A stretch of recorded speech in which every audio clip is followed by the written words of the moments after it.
La France, un pays de vieux? Le vieillissement absorbe une part croissante des ressources du pays, au détriment des investissements dans l'avenir. Tout un symbole.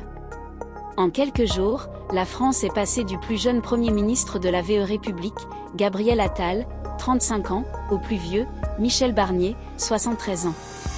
Au-delà du jeu politique, ce changement revêt un sens particulier, à l'heure où la France traverse, à bas bruit, une mutation profonde, il vieillit. Et vite.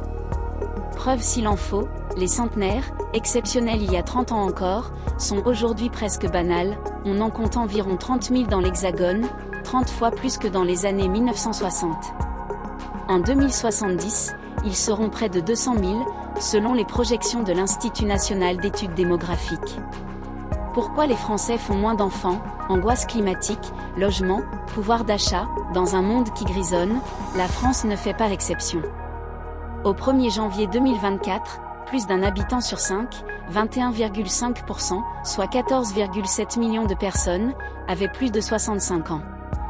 Une proportion qui augmente depuis plus de 30 ans, indique l'Institut national de la statistique et des études économiques, INSEE, dans le bilan démographique publié le 16 janvier.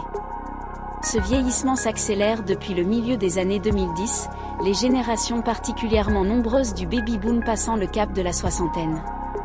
À l'horizon 2070, les plus de 65 ans représenteront 29% de la population, contre moins de 13% en 1970.